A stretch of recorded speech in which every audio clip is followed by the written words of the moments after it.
I will tell you a bit about the basics. I'm also setting a bit of context around the topic chatbots and conversational AI. Not sure if everyone is familiar with these topics. Then we will talk a bit about what are the challenges, how do you test these things, and then I will switch over to a more interesting part and show you live how easy it is with the stuff that we are doing here at Botium to automate chatbots and virtual assistants. Can I get this bar away? Yes, perfect. So let's get things started. A short who am I? So I'm Christoph, founder and CEO here at Botium. I'm running here in Vienna, the Bots Hub Vienna. It's an expertise forum for conversational AI, keynote speaker. Obviously, I'm a famous drummer, as you can see in this picture. And yeah, if you guys want to stay in contact with me, you can do this directly via email, or you will find me everywhere on social media or on the typical platforms like, I don't know, Stack Overflow, GitHub, and so on.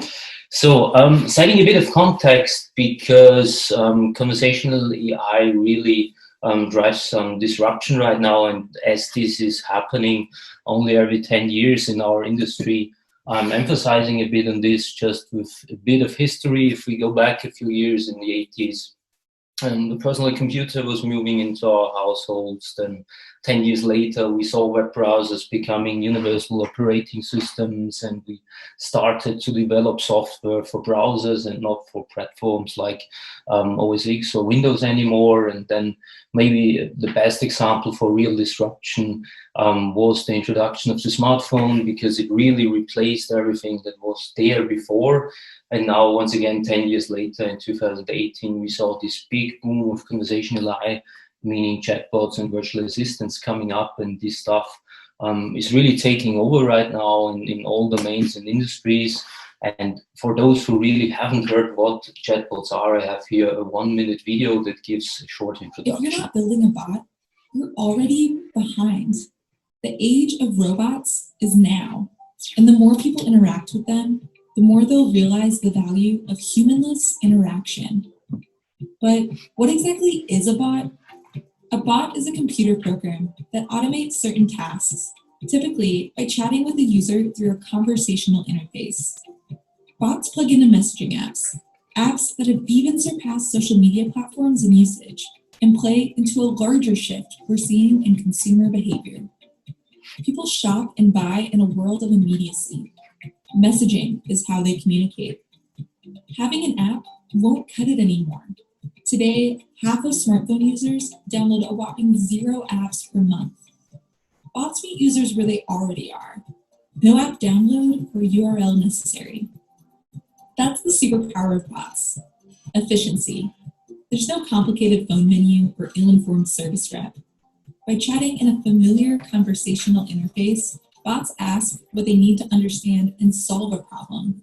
Nothing more, nothing less.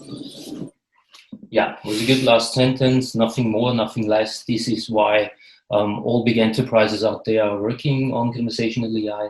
And this brings me to my, let's say, first real chapter in this presentation. And this is the game changer chatbots. As you have seen in the video, active messaging apps are taking over social media in the meanwhile. And this slide describes why so many companies are working on chatbots. If you just take the 3 biggest platforms, WhatsApp, Facebook, Messenger, and WeChat, you can reach around about 4 billion unique clients there, meaning that from a marketing perspective, developing one chatbot and adding it to free UIs or to free platforms, in this case, you could reach half of the world population. And if you take here the graphic on the right and add a few smaller platforms like Skype and so on, it's even more than half of the world population. And this is a fact that no one can oversee. Then there are these enormous numbers. These quotes are coming here from the big IT trend analysts out there, saying that bots will kill 99% of all apps, or that 80% of all businesses in this year are already expected to have a bot implemented. Due to Corona, this This number is slightly smaller, but still we see most of the companies out there already working on something. We see that in customer service interactions, bots are really good in the meanwhile. Then for 2021, we have expected human wage cost savings of 262 billion US dollars. Yeah, and this stuff just drives company to invest in this topic. Yeah, and all this stuff is very impressive, these quotes and so on, but what we see since 2018 and what we see still every day is stuff like this here. Yeah? And we have here 3 examples of, let's say, not small companies. These are not startups, if you look at those. But still, the chatbots out there are failing tremendously, and this is happening in production. And this really should not happen, because we live in a time where you will get pretty quick a shitstorm, and your users, you lose trust in your product. Yeah? And this brings me more or less already to the next chapter that is a very important one.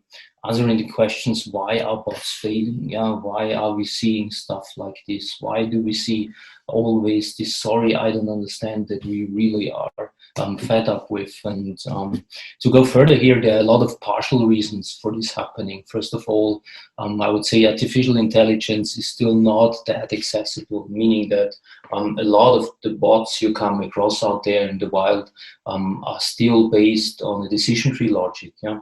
At least for smaller companies, it's not so easy to go for one of the big providers like IBM Watson and so on. It starts with a financial problem. Yeah? This stuff costs some money. Yeah? Then on the other side, bots are still trying to handle too many things at once, and they are not setting up the right expectation for a user out there. Then there is a big lack of proper human escalation protocols, meaning in all cases when a bot is not able to answer stuff anymore, then there should be some kind of escalation workflow where it hands over to, I don't know, a real customer support employee or something like that. And then at the end, there's something that we call bots don't understand context. And this is something where we as human beings are very good, and stuff like reading in between the lines or something. This is not so easy to implement in technology, but big players are working on this already. Also, we are working together with the Technical University here in Vienna on a tone analyzer right now to also solve this problem of reading in between the lines. So these are all partial reasons for these failures that we're seeing, but there is more or less one big reason, and I've split it here into these 3 boxes. Mainly the reason for these bots failing out there in the wild is a lack in testing, a lack in training, and overall a big lack in quality assurance. And this is why these bots are failing. Then, if we look at the bot development lifecycle, and this is of course a very low-level architecture of this cycle, but in general it's comparable to traditional software development, where you have some kind of a requirement generating phase, a design phase, then you develop your bot in a bot building platform, you train it, you test it, you deploy to production, and you start over again. You have new requirements, you design, develop, you train, you test. Yeah? And if we emphasize now here on the right, on this development section, on this one blue area, and if I go now to the next slide, then more or less we can see on this bot landscape graph that all these players here are turning around this one section of mainly developing a bot and running it. Yeah? And this graphic is, I think, from 2019. It's not top actual. So if you search or Google for bot landscape or bot ecosystem, you will find even more stuff there. And without going into detail, you can see very quickly that all big players are there. Yeah? There's Google, there's Microsoft, there's IBM. All big players are developing stuff to build the bot. Yeah? But coming back to this slide, this is just this one develop section. Yeah? In all these bot landscape graphs, I haven't seen till now anything about really testing and training. And those 2 things are so essential in this bot development lifecycle. Yeah? And this is exactly where we started to jump in 2018. Yeah? the testing and the training can be automated using Botium. Yeah, and just also here to add, in 2018, when we started here, we were in the situation that a company was asking us to build a bot, and they had, I don't know, around about 100,000 conversations or something to test and train this bot, and the team of people working on it, and this team was, this development team was doing around about 1,000 builds in a sprint, meaning that the requirement was more or less to run a regression test and training set with 100,000 conversations inside 1,000 times in a sprint. In these days, they had 2-week sprints. So every 2 weeks, running 1,000 times 100,000 conversations. And we were like, okay, this can't be done manually. This is just impossible. And I'm not considering now the fact that if you're doing this over and over and over again, you will end up in producing errors. It's just impossible by doing it with pure manpower. And then we started out to send emails and ask the global IT consultancy players out there, guys, we have this bot to develop. How would you do this? What is your suggestion? And these kind of experts really suggested us to do all this testing and training manually. And of course, they would have been happy to send us enormous human test resources to do this stuff, meaning that they would have sent, I don't know, 100 test engineers into this project that would have been testing from 8 in the morning to 8 in the evening, the same conversations the whole day. And yeah, this was, of course, not an option for us. And there we started to develop Botium. Yeah, and this brings me to the even more interesting stuff, how to test bots, how to test conversational AI, how to test virtual assistants. And the first thing I want to emphasize on is what you should test when it comes to bots, because this stuff is, of course, different from, let's call it traditional software testing, when we are testing mobile apps or websites or standalone applications or something like that. So there are 3 big chunks. The first one is testing the conversational flow itself. This is where you should start, because this is as close as you can get to your end customer, meaning that your end customer will finally talk to your chatbot, no matter if he will talk in voice or in a written language, text-based. Finally, at the end, your customer will talk to your chatbot, and you have to make sure that this bot or virtual assistant reacts like he's supposed to be. So this is the entry point, testing conversational flow. Then the next step is to test your NLU and NLP performance, because there you can really gain insights about all your training data and your training status. And what we did here in Botium is we combined those 2 disciplines together and created a product called Botium Box, and you will see it later on in the live demo. There you can do the conversational flow testing, and you will get your NLP and NLU score. How this whole thing works, so our intention was from the first day on to make test automation or automation in general really fast and easy. And here in this graphic on the left, where the 2 robots are talking to each other, I tried to show you how easy it is. So the underlying script, we call it Botium script, that is used for test automation here, is more or less just running on 2 tags. There is a me tag and there is a bot tag. You see this in the 2 speech bubbles.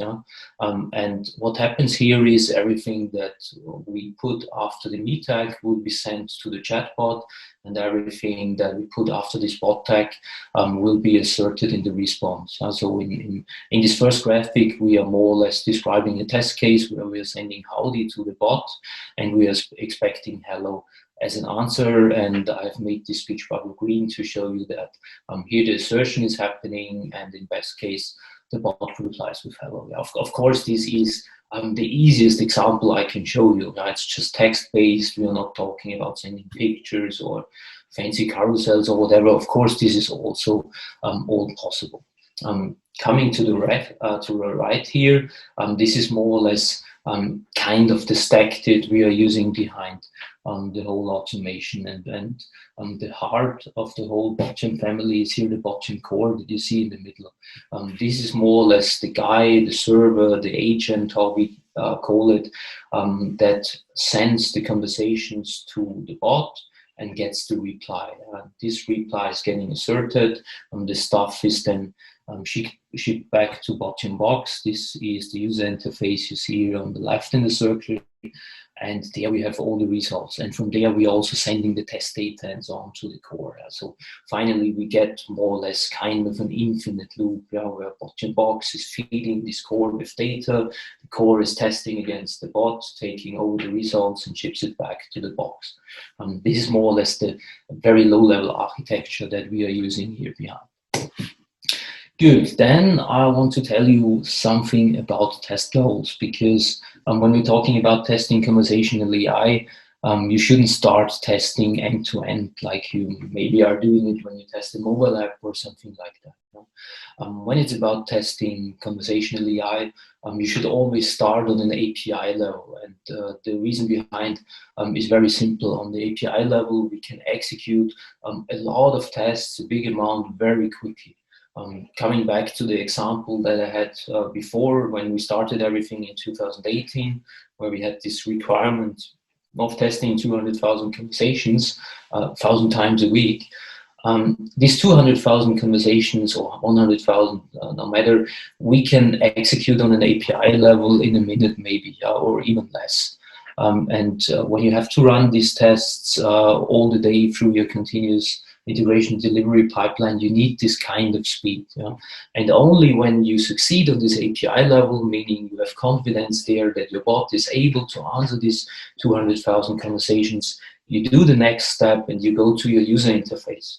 And in case your bot is now operating on a website, this could be a browser farm where we are testing against different browser versions or combinations of browsers, operating systems, platforms, and so on. Or if your bot is operating on a mobile, then we could test here against device cloud providers like the big players, Perfecto and Source Labs and so on. So testing really end-to-end on real physical devices is supported by us. And if you succeed also there, then the next step is usually voice-based testing if it's supported by your bot. And also this comes with Botium, so we've integrated Botium speech processing, doing the text-to-speech, speech-to-text view, and so on. But this is usually the last step, because it's now obvious when we're talking about voice-based testing, then the tests can only run in real time. You cannot fasten the talking there. It's running in real time, and coming back to the 100,000 conversations, then we are not talking about 1 minute of execution time, then we are probably talking about 3 hours. And now it's clear why we start on the API level, because if you already fail there, it doesn't make sense to test 3 hours on a voice level. And if you want to break down these levels, API, UI, and voice, to traditional software testing, then you could probably speak about component testing on an API level, kind of system testing on a UI level, and when it gets to voice-based testing, I would say it's kind of a system integration test. Good, and then there are some challenges, and after the challenges, we're already coming to the cool part, meaning really automating something. But before, some stuff that is really new and challenging when it comes to testing conversational AI and to automation. So first of all, there is the coverage question. So in all my test projects, some managers and stakeholders were asking for stuff like, give me numbers about the test coverage. Well, when we are talking about conversational AI, you have to bear in mind that the test sets are infinitely large, because usually your customer can ask your bot everything, and to be honest, they are doing it. So we see that our financial customers, their banking bots are getting asked stuff like, how is the weather today in Vienna, or something like that. And don't get me wrong, this banking bot does not have to answer the weather question, but he should not reply, sorry, I don't understand, or he should not, in the worst case, even publish there some confidential data or whatever. So the coverage question is one that is difficult to answer. Then you have to deal with new stuff like natural language processing, for example. It's suddenly we're talking about resolving intents and utterances and not comparing a predicted state and an actual state like in traditional software testing. You have to understand conversations in general, how they are working as a tester. You have to understand conversation models. You have to have some knowledge about linguistics, maths and statistics coming in, especially when we're talking about NLU, NLP scoring and so on. Then the next challenge is that usually bots are operating on multiple user interfaces. Just think back on these introduction slides where we saw, oh, if you go for WhatsApp and Facebook and WeChat, you could reach so many people. So it makes sense to put your bot on multiple UIs. And then, of course, you also have to test these different user interfaces. Then fragmentation is, of course, a very big challenge. I mean, it was already before when we were testing websites. Fragmentation was a problem, different browsers, different versions, different platforms. And then with mobile devices, there was a new dimension. We have hardware fragmentation there. And now with bots, we are even going there further. Then there is stuff that we call humanification testing out there. So you have to start testing for predictable user misbehavior, for example. So in Botchamp, we have mechanisms included to simulate stuff like people mishitting characters on the keyboard, stuff like that happens. Or there are people that hit the enter button after every word or something, and your bot shouldn't fail in these kind of situations. Yeah, then there are challenges like new concepts. Suddenly we are talking about intents, utterances, entities, confidence rates, and so on. So as a tester, you have to get used to this stuff. And then, of course, also the non-functional testing is very valid when it comes to bots. So also every chatbot or virtual assistant has to be security tested. You have to do stress load performance testing. If your bot is operating in Europe, GDPR is a very big topic, and you would not imagine, I think 80% of all bots that we get into our hands from Europe, and we are just asking, what are you doing with my data, or are you saving my data? They are already failing there. So this is the actual state. Yeah, and this was more or less, let's call it the theoretical part. And now I want to show you live how you can automate a chatbot. And yeah, as Botchamp is our baby, of course, I'm showing you how to do it. Inside Botchamp, I will go with you through a very quick hello world. And my main point is there just to show you from scratch how quickly you can automate something here and integrate it into your CI/CD pipeline. So this should take just 2 or 3 minutes. Then we have, or we'll have, a short look and onto NLU NLP scoring to also give you some insights on this new challenge that is coming here to us as test engineers. And then I have reserved some time for your questions. Good, so let me jump into Botchamp. So this is Botchamp Box. If you remember the low-level architecture graphic that I have shown you before, this was the user interface on the left that is feeding our Botchamp core with test data, getting back the results and so on. And if you log into this thing, and if I just quickly scroll through it, then it's a typical dashboard of enterprise software. I have an overview of your bots connected and some news, and then you have an overview of your test execution trend and an LLP score trend. And the graphs here are a bit meaningless. As you can see, this is our demo instance, and we are demoing here every day a lot, so the data is a bit corrupted. Don't take this too serious. In production, you would see here, of course, a bit different graphs, but yeah, in general, this is there. You have your last tests running, your last performance test results, and so on. But I don't want to do a product demo. I want to show you how quickly you can do test automation for bots, and therefore we have here a menu called Quick Start. And after you click it, you more or less have 4 options now. We can do regression testing, full end-to-end testing, NLP testing, or security testing. And what I want to show you in the hello world is a quick regression test. And selecting this menu point, we're just 3 simple steps away from our first automated test running. So let's give this a name. Let's call it Austin Meetup. And as you can see here, we are selecting, we are supporting in Bottom more or less every common technology that is available out there. And so starting with big players like Alexa and Amazon, of course, and then there's the whole Microsoft stuff, and Google is there, and IBM. But there are also smaller players like Rasa is at the moment, I think, the best open source solution for creating a bot, or Ubitech is a very good framework developed here locally in Austria. And all in all, we have around about 30 connectors. So more or less everything that is common out there is supported by us. And as a test engineer, you just select, oh, our guys are developing about the Google Dialogflow. I select the connector, and then you just enter your credentials. And for Dialogflow, you could just download the credentials from the Dialogflow workspace, drop here the file, and 1 second later you can hit next and you are connected to your bot. Yeah, easy as that. I don't have credentials now here, but what we have included here for demo purposes is an echo bot. And as the name already says, this guy will just echo everything I tell him. So it's a pretty dumb bot, but for demo purposes, it's pretty cool. To remind, first step, connecting, 1 minute, hitting next. Second step is now composing your first test, meaning doing test automation. And as I have mentioned before, our goal was from the beginning to make it fast and easy, and therefore we have included a visual test case editor here. You can click on these arrows, and I can now just do something like say hi to this bot. And as I told you, it's a dumb guy. He will just reply everything I told him. He will say, you said hi.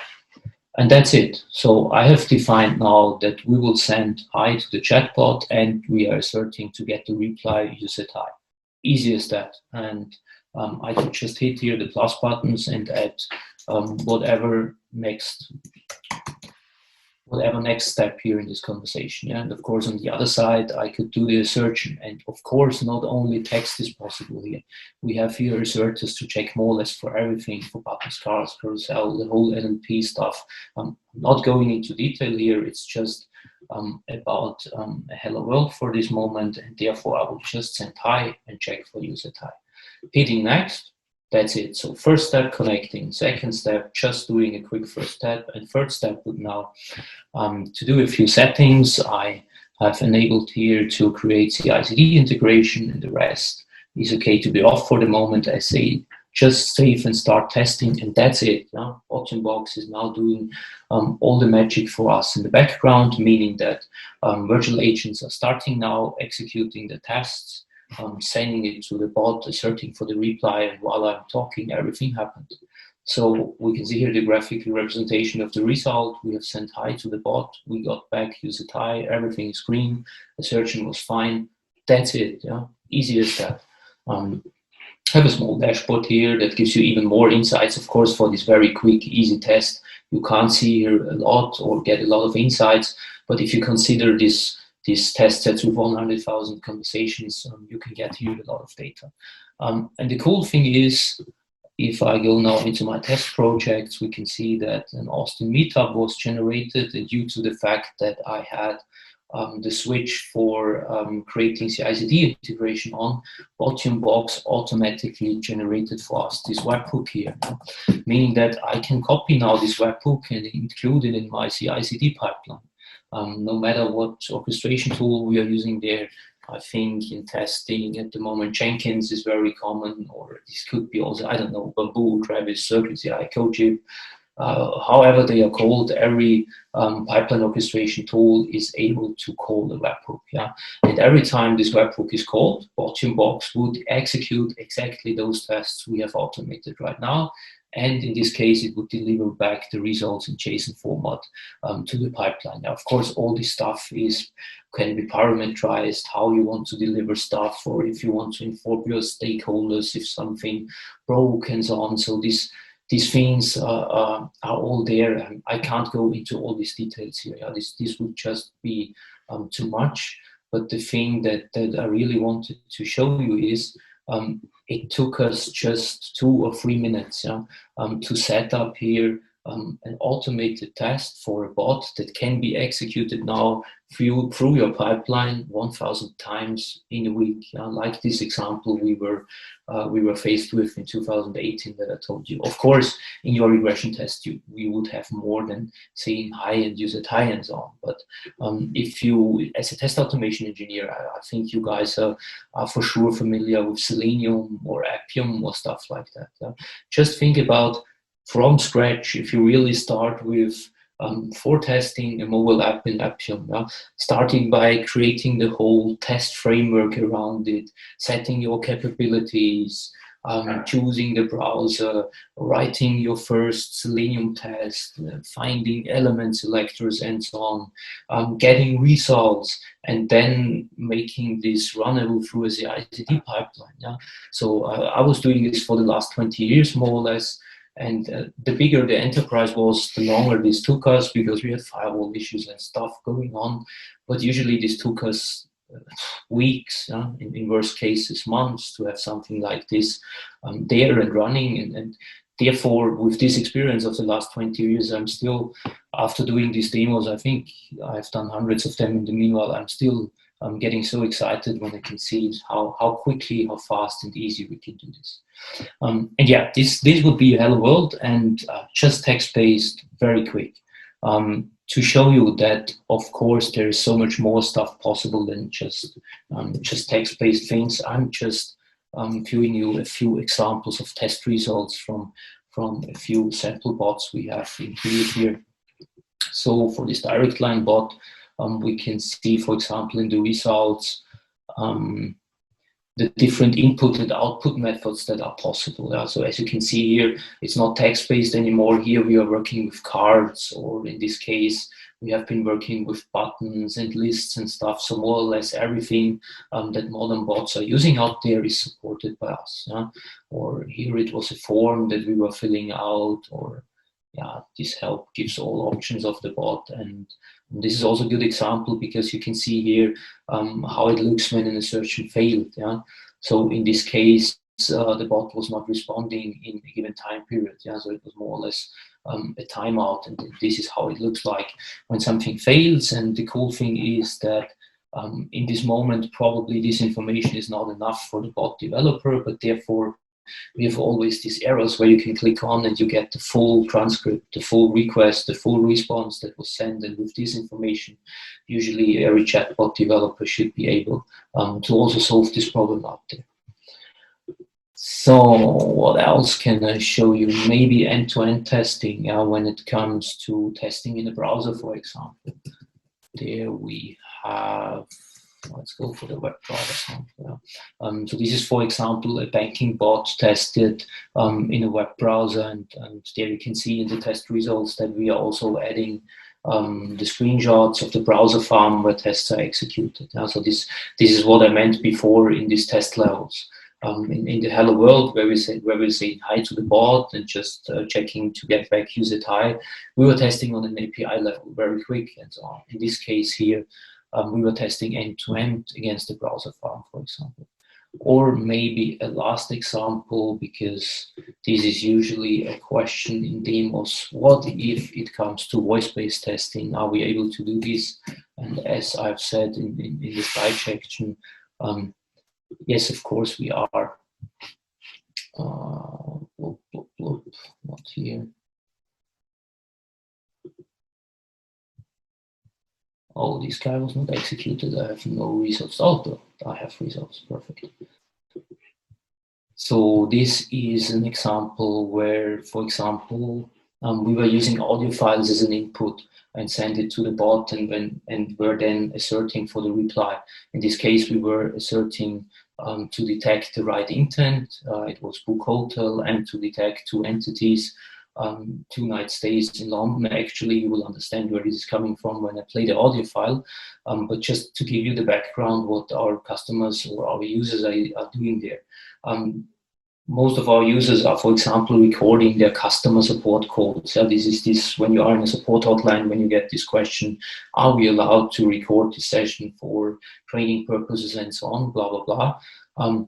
And our users are using these real customer support recordings as input data here in Bottom Box to train and test their chatbots. Yeah?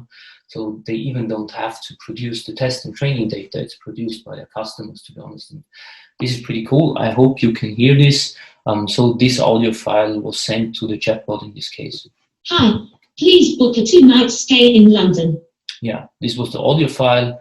And now it makes sense that the book hotel intent was recognized, and also the two entities, once again, 2 nights and in London. Yeah, so this would be an example for voice-based testing, and this was just to show you that apart from the hello world that you have seen, that it's just text-based, we can do more or less everything, and this is also important. Yeah. And yeah, the second thing I promised to show you is a little sneak peek of NLP NLU scoring or NLP NLU performance testing. And therefore we have here something that we call Bottom Coach. And this guy is loading a bit. In the meanwhile, I can tell you something. So what we will get here, let's take another test session. This doesn't have a lot of data. Maybe we go for this guy. Yeah, this is pretty cool. So now we are going away from the conversation-based testing that you have seen before. Yeah? So remember, we were saying hi to the bot and the searching for a text answer. Or the last example was sending an audio file to the bot and searching for an intent and 2 entities. When it comes to NLP NLU performance testing, it's more about all the statistics, all the mathematic background behind your chatbot. Yeah? And therefore, if I just scroll through the dashboard here quickly, you can immediately see that stuff is different. We have a lot of statistics here, a lot of graphs and so on. What we are showing here is where are the weak points of your chatbot? Where do you have problems in your training data? Where you should add something? And the cool thing is, here we are bringing together people. Right? This is something you usually do not do as a test engineer alone. Usually you're working together here with your conversation designer, with your bot developer and so on. And what you can see here for this test run, this was done in Rasa, by the way. We are showing here in the first graph an intent confidence distribution to other users. Yeah? And these graphs are all like it is familiar to us testers. As long as stuff is here green on the right, everything is cool. But if we're getting here, these bars are not very high, but they are getting red or dark orange. Here you should do something. And the cool thing is you always have the option to click inside and then you get the details. And in this case, for example, we can see a few utterances where we have an expected intent and a predicted intent, and as far as I can see, the prediction was correct, so we are still somehow okay, but the confidence levels are very low. Yeah? So having a prediction confidence of 31% is too low, to be honest, and every conversation designer will agree here, and you have to do something here, and you have to do something usually means you have to add training data, you have to add user examples, or you have to modify your stuff, you have to retrain the bot. Yeah? So this is then on your side, making the right decision. We are just showing you where you have the problems. And what we are not doing here is we are not saying when you are underneath 60% or something, then stuff is wrong or bad. Yeah? So this threshold, more or less, everyone has to find out on his or her own. This is based on the domain you are in. This is based on the technology you are using. So this we can't define. But what we can show you is, okay, here on this side, for these intents, you have very good values, don't touch them, everything is cool. Yeah? But here going to the left, you have problems, you should do something. And following this example, we have confidence risks for intents and entities, and these graphics you can read by, as long as everything is around the center, everything is cool. But if you have peaks, here we have a small one, then probably you have some problems. And we can see here again, a prediction confidence underneath 50% for sure is too less. Then we have deviation risks for intent and entities. We have an intent utterance distribution, an entity utterance distribution. So of course, here is some theory behind. Yeah, you have to have some knowledge to do the interpretation for this data. If you don't have any knowledge, we have added here some suggestions that are auto-generated based on the data we gain, that are telling you how you could solve your problems. We are also giving here a complete overview of the training progress, what is the state, and so on. And once again, we are already offering here, or always offering here, the option to go into the details and see the data that is behind. Yeah, and once again, as I've mentioned before, this is now this discipline here needs some knowledge. When we're talking about F1 score, precision, recall, accuracy, and so on. This compared to the pure conversation-based testing, you have to build up some knowledge here. By the way, all this stuff is very well documented in our wiki. So if you try out our trial or go for a community edition, you will always find help in our wiki. We have mismatch probability risks here included. Yeah, as you can see, there are two intents for this bot, what languages, so they look pretty much the same. Yes, they are. So this is a bad situation. Yeah, and in this case, when the intent resolution is happening, maybe the wrong one would be taken. Yeah, so once again, people should do something there, and once again, you can click into it to get the details. Or seeing here, this how about checking and check my account, they are probably too close to each other. And we have the same for mixed intents, for alternative intents. So a lot of data here. Then we have added here full confusion matrix, and if we show the issues only, it's once again tester style, and stuff is deep red. You have some problems. Once again, a confidence of just 36%, this is for sure too low. And also here we have confidence threshold, confidence score reliability. Yeah, as mentioned, there's some theory behind, but if you are used to this stuff, then all this data makes a lot of sense and gives you deep insights. And yeah, maybe the last thing that I want to show you, or one of the last things before we go to a Q&A round, if you have questions. Our intention was here to be able to compare more or less two tester training runs. This is the reason why I can select here another test session, and you will see in a second what happens. So we are getting here a second graph in all the visualizations, and we are getting trends, we are getting uptrend intent performance, we are getting a downtrend performance. So the basic idea here was we identify problems in one run, we modify our test and training data, we do another test automation run, and then we want to compare. We want to see did our change have an impact, and was the impact a positive one or a negative one? And this is what we did here, and this happens through all the graphs here now. So you can see all the data here is doubled, and you can really compare stuff. So this is pretty cool. And one thing that, to be honest, happened, we were not planning this, is that we didn't limit here the second test run you choose or training run to the same technology. So meaning that we were using here 2 times the same RASA test or training run, just executed on different times. But what you could do right now is you could take your test set, run it once against RASA, and then take the same test set in a second test run and run it against another AI engine or bot building framework or platform. Meaning you could run it also against Dialogflow or IBM Watson or Microsoft BotKit or whatever you want to. And this brings us in the situation that we can do more or less benchmarking of these technologies out there. Because for Botium it makes no difference. For us it is the same test set. So for us, it's still this saying hi to the bot and asserting to get back hi from him. And the test set in general is the same. You can use it through all technologies.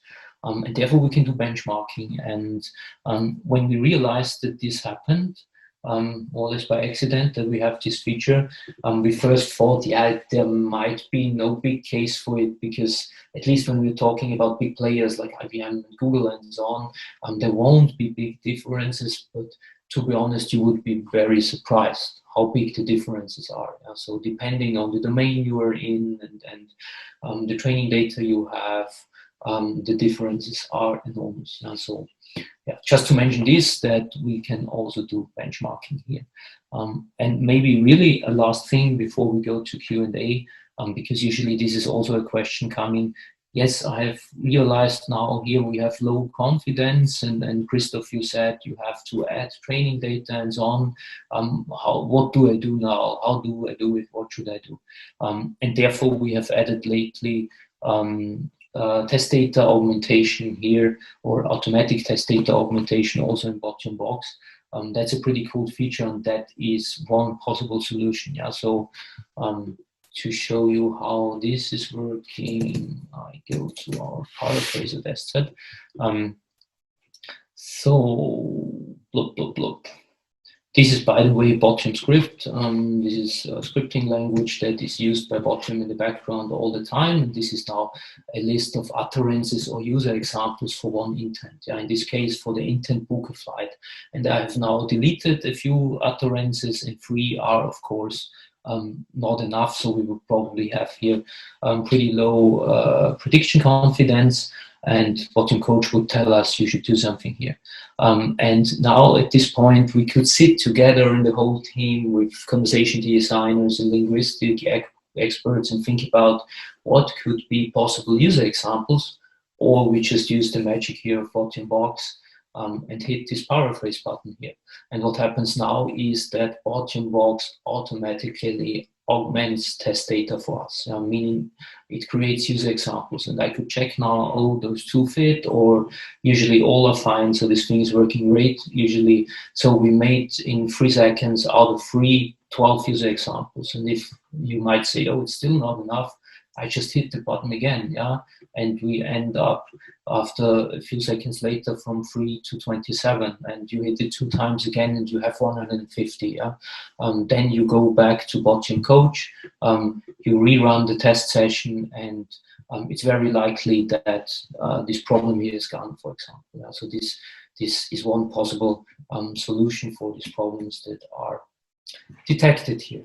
Yeah, that's more or less it from my point of view, showing you how easy this can be done. Oh, maybe one last thing. I don't want to be the guy who always says one last thing, but maybe also to show you how easy it is, apart from this visual test case editor that you have seen here, yeah, to create tests.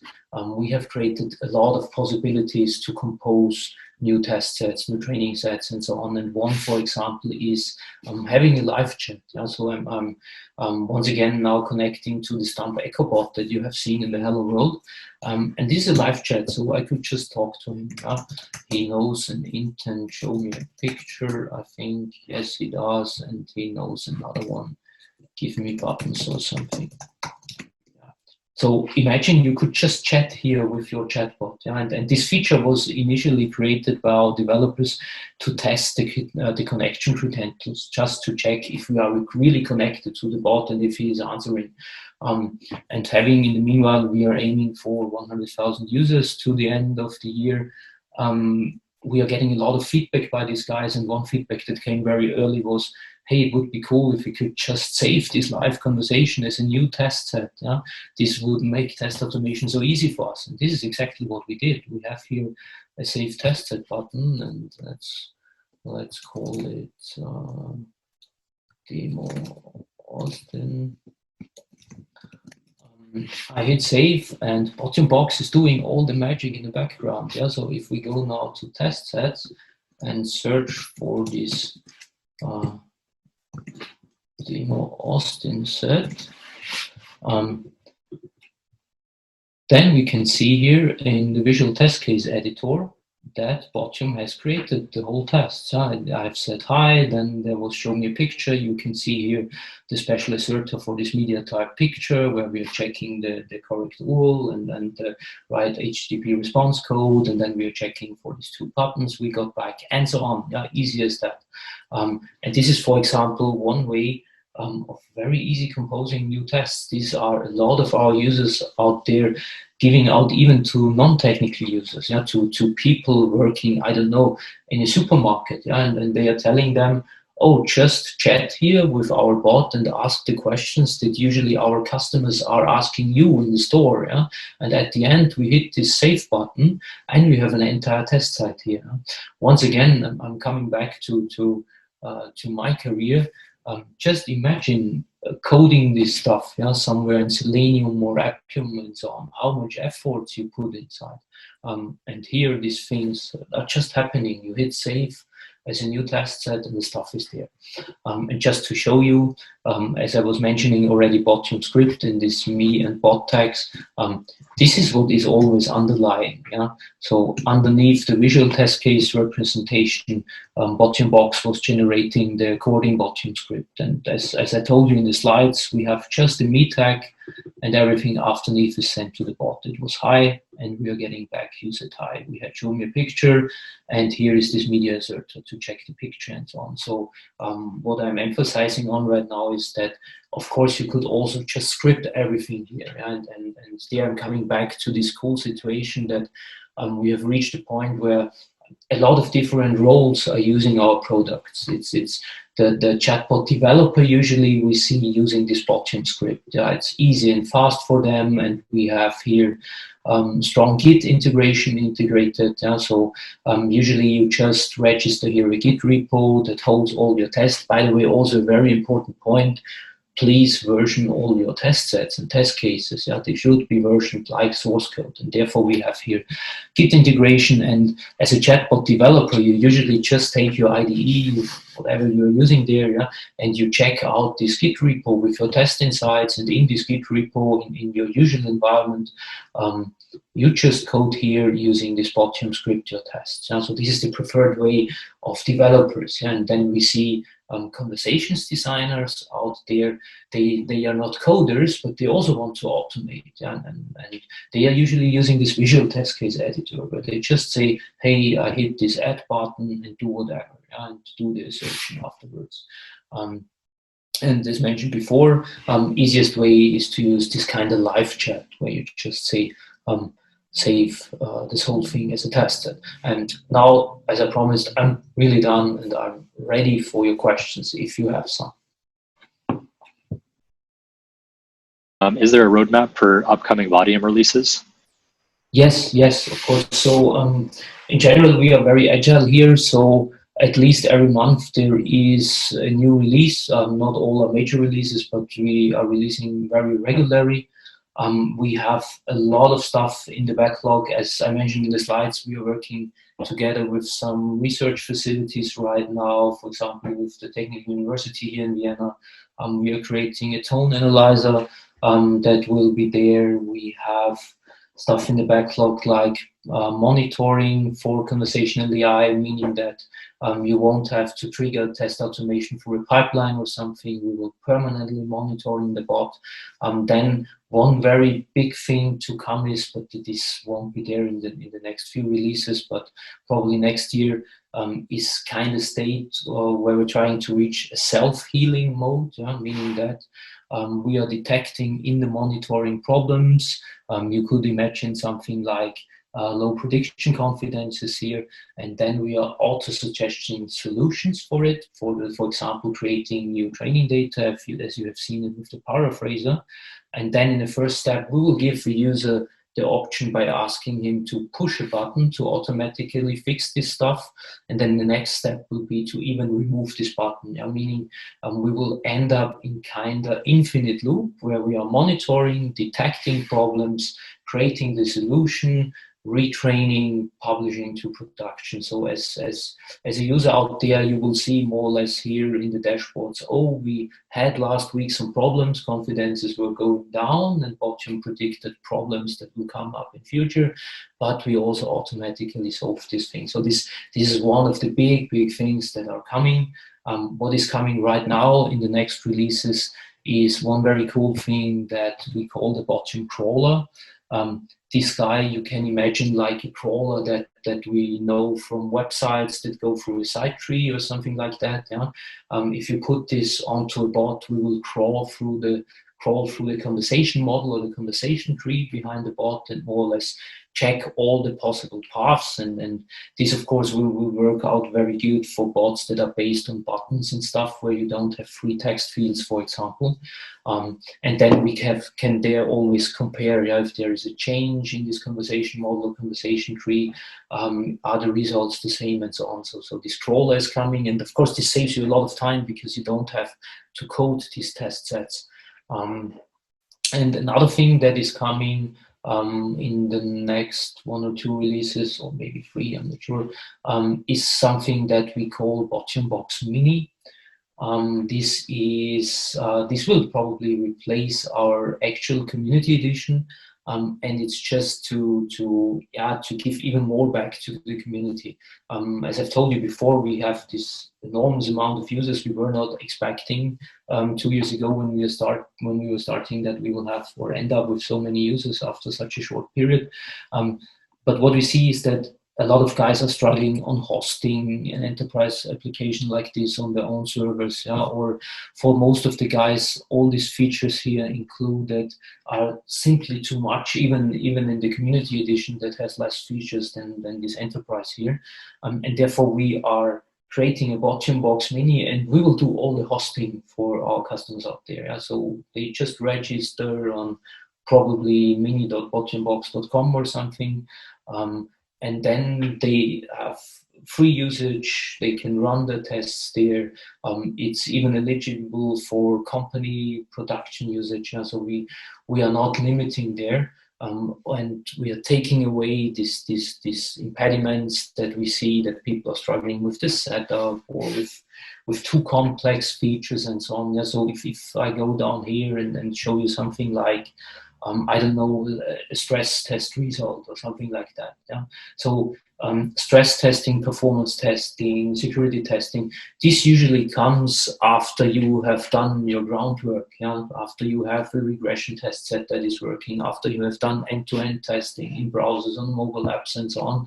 Then you usually think about the next steps, meaning non-functional testing. And these kind of features are overwhelming for users that are really starting at the beginning. And also to add here, usually our users have problems like you're saying hi to the bot and as an answer you get sorry, I don't understand. This is where a lot of these guys start, and not with load testing or performance testing or something like that. And these problems will be solved by this BotchionBox Mini. There will be maybe 2 or 3 or with the wiki, maybe 4 menu points here, and it will basically be something like start testing, you just test, that's it. And these are products we are working on right now. And apart from that, we have a very long backlog, to be honest, because this enormous user base is giving us permanently feedback. And if you're more interested in this in our wiki, you can find always our release notes, and there is also always a short outline what will be there next. So for example, in our last release, you can see here in the release notes for sure something what will be there next. Bloop, bloop, bloop, bloop. And ready. Spotting code. Yeah, so our tech lead Florian is probably also in this call. He's really taking care of these release notes, and as you can see, we're usually shipping a lot of features in one release. Yeah, and there is the section next to come. Yeah, there we are always telling what we are working on right now. Awesome. Oh, very cool.